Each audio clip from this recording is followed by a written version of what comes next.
We now have a new District 5 council member that has also joined me today. I asked Councilmember Cherri Branson to join me, and so Cherri, if you could join me at the front. I know that there might be some questions for Cherri as well, and we'll take those at the end, but I did want to talk to you a little bit about some of the things that are still facing the council and some upcoming initiatives that I've spoke about before that are really coming into fruition right now.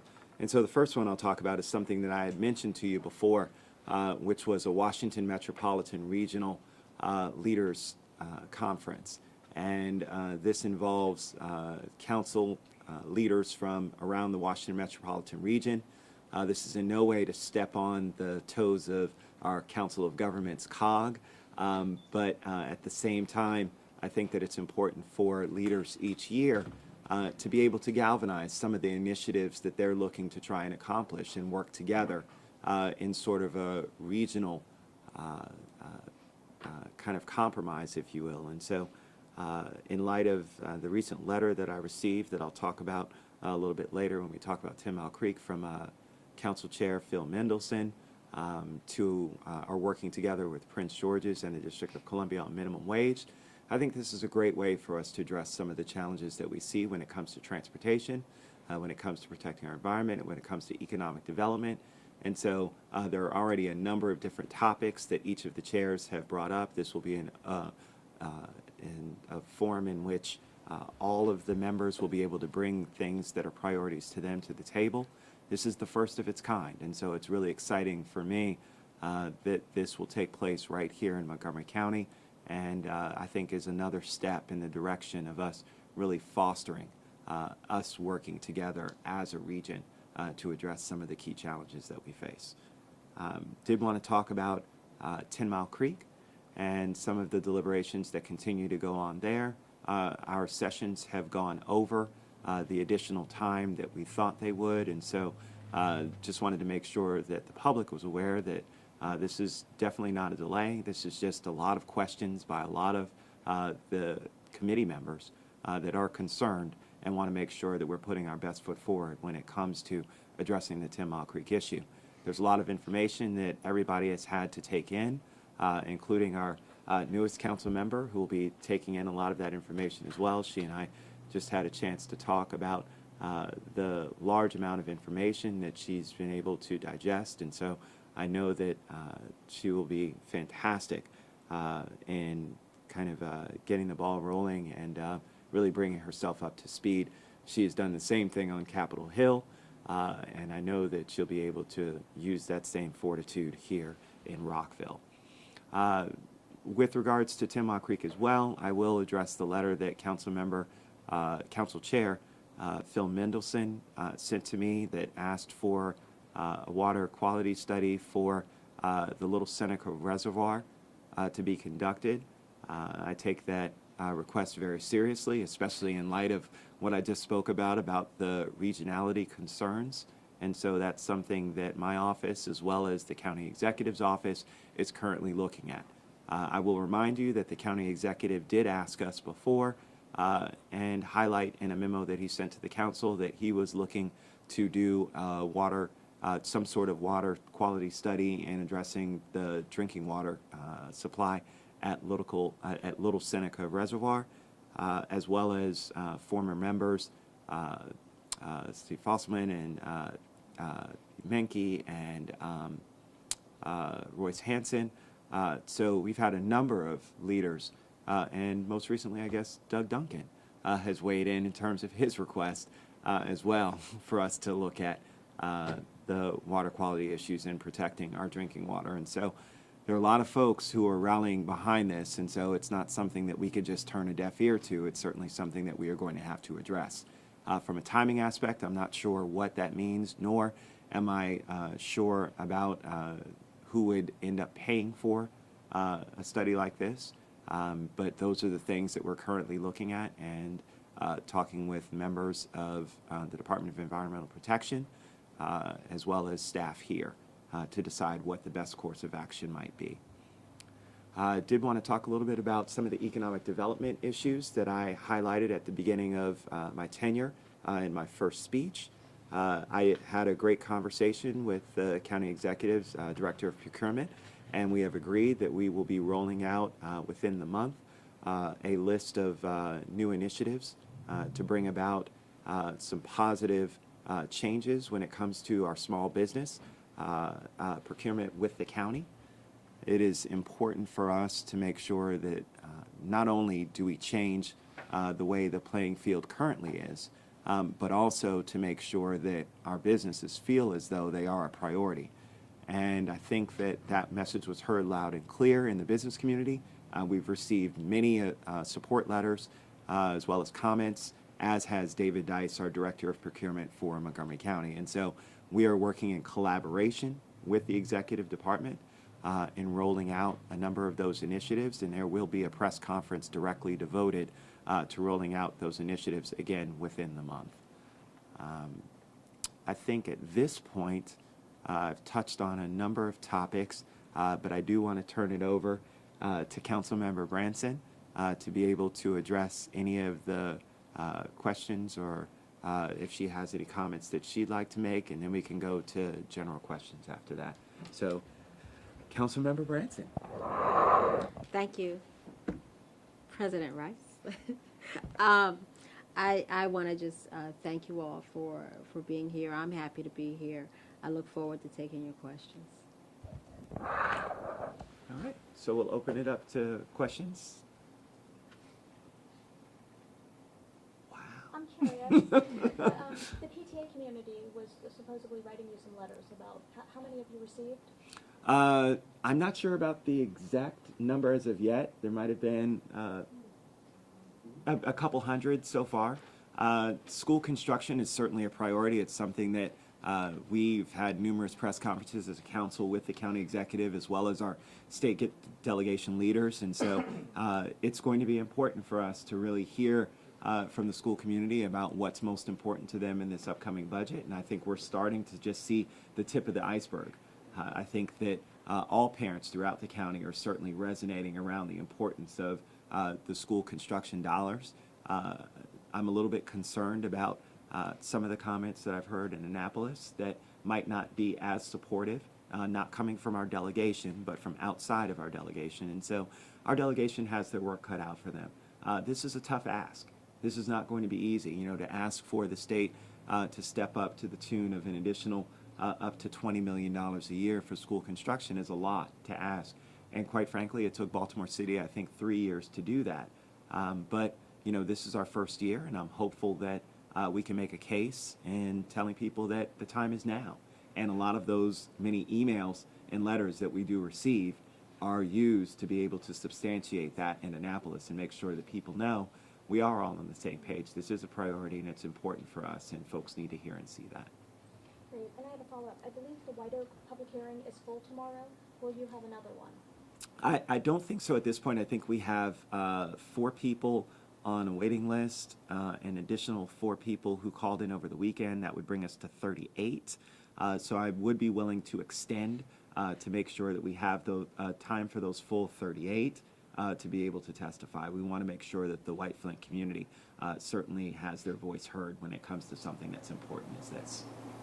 And any updates on the Silver Spring Transit Center? We don't expect to see any Silver Spring Transit Center updates until the weather breaks. With the weather the way it currently is, there's nothing that's being done besides small little minor things here and there. And so the real work when it comes to addressing some of the structural changes or the structural fixes, if you will be conducted when the weather breaks in the spring. And then we'll conduct our updates again when we've gotten more information about what's going on.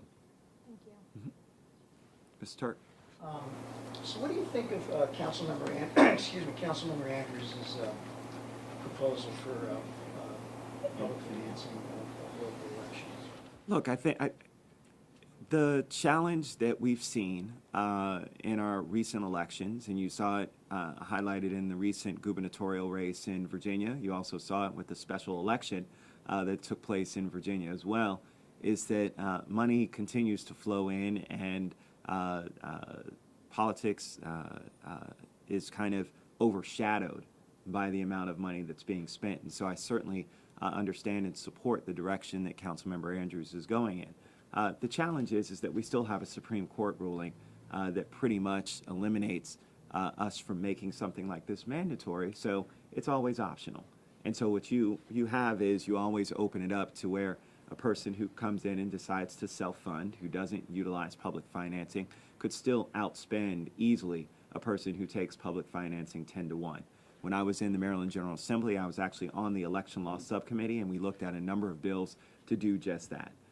That's why we started the gubernatorial public financing. So you'll see Heather Mazur, who will be taking advantage of this, and maybe a couple of the other candidates will as well. But in reality, you know that these candidates will still be outspent significantly and face a tremendous disadvantage.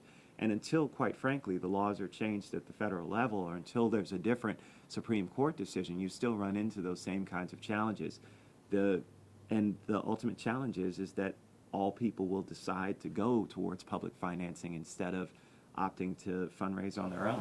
Well, I think the ultimate challenge is the First Amendment. No one's going to be able to do anything about that. My question is, are you prepared to support, a system as generally outlined by Councilmember Andrews? Well, the devil's in the details, and so it really boils down to where the money's going to come from. That's one of the key standpoints is for us to have this public financing initiative at the state level. We actually did it out of the state tax, and so when you put in your tax return, you could volunteer and contribute, and so that actually raised a significant amount of money. With us not having that same sort of line item to be able to fundraise that way, if you will, it makes it very difficult. And so those are the challenges really when it comes to, there's so many other things that are so important in the budget. Do we have the space available to do something like this? And so that's quite one of the challenges. Plus, would it fluctuate from year to year? Would this be a lockbox fund? So would it alternate and go up and down? Say this year it might be 50,000, next year it might be 500,000, next year it might be 3 million. All of those are kinds of questions that still have yet to be answered. And so once we find out that, I'll be able to galvanize a little bit more around whether or not I would support it. I do support it in its thought process in terms of trying to support, really trying to reduce the amount of excess funding that we have in our public campaigns. Can I ask Councilmember? Of course. I share Councilmember Rice's concerns about where this money comes from, and I'm very concerned about Citizens United. But really, until Citizens United, until something happens with Citizens United, until the Congress sees fit to overrule it, I'm still the law of the land. So, as the law of the land, I think we are potentially running. It's good to tilt at windmills, but it's not good to do it when you know that it's going to lead you to nowhere. I totally support the notion that there should be public financing. It's very difficult to figure out how we get this done in the current legal climate, and to do something that violates the current law of the land, I think puts us in quite a little quagmire that we don't need to be in. Any updates on plans for the Bethesda Purple Line station? So, the Bethesda Purple Line, I'm wearing my purple today. The Bethesda Purple Line, as many of you might have seen in our most recent kind of update, there are some questions about the Apex building and whether or not it truly is a possibility for us to consider. Now, there are a number of options that are certainly out there, but this speaks to why the county executive has a number of times said whether or not we want to program in funding into the CIP. Now, I'm not advocating at all, let me be very clear, of taking that out of the CIP, but I certainly understand the concerns that are addressed when it comes to making sure that this Purple Line and the Bethesda South Metro entrance comes to its reality. Look, this has been programmed into the master plan forever, I think since 1989, and so this is well before we even talked about a Purple Line. And so while I think that the south entrance is something that is important, to the residents of Bethesda, important to the efficacy of the metro. It is important for us to evaluate where we're spending our dollars and where our dollars are best spent in our CIP, so it warrants discussion. And so I think that this is certainly an opportunity for us when it comes to highlighting some of the challenges, to make sure that we're realistic and that we have our ducks in a row when it comes to when the Purple Line is going to come online, when this South Metro entrance could, and in fact, happen, and making sure that they're tied together. Anything else would be irresponsible. And so while I don't think that it means that the council's stepping away from this, it does warrant us looking at it to make sure that we are doing this the right way.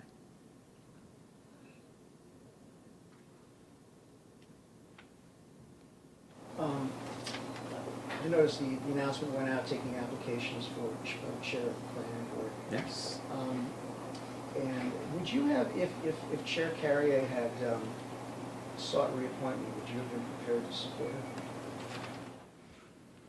That's a great question. Please don't say it's a hypothetical. I mean, it is, but no, I'll answer your question, Bill, because I think that it's important. No, look, while I haven't agreed with every decision that Chair Carrier has made, I think she has made them with what we asked her to make them in, and that is the best interests of both the constituents and the community and our vision for the community, as well as tying that with what is most important when it comes to the spirit of our master plans and land use. And so from that perspective, I think I would have still supported her in her reappointment for the bid. You know, this is one where it's a very difficult job, and it's not just being a council member, but it's also being in a position like the planning chair, because as you make those kinds of land decisions, and we see it before us currently with 10 Mile Creek, you all of a sudden are vilified because of making a balanced decision. And I think that that's a challenge. And I think that anybody who comes in, it certainly makes it a little bit tougher for them. And, you know, but I think that Chair Carrier did it with grace. I think that she was one who worked well with all of us here on the council. And I guess I'll just kind of leave it at that.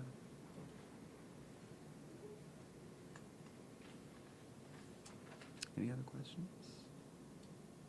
One of the things, just to highlight for you so that you know, I did put in a call to our county executive with regards to our snow budget.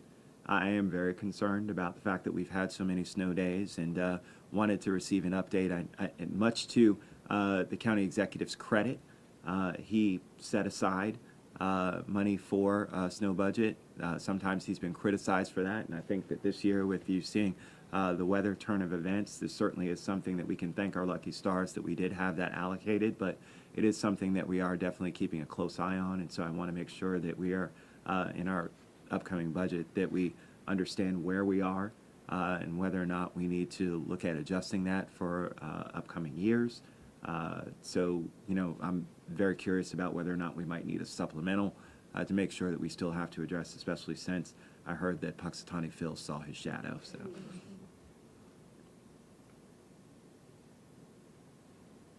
You guys are supposed to laugh a little harder.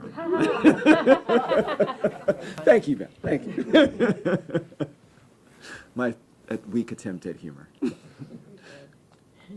Any other questions? Well, great. Well, thank you very much, guys. I look forward to next week when we'll have another press conference, and then we'll have a little bit more for you. All right? Thank you. Thank you. Thanks, everybody.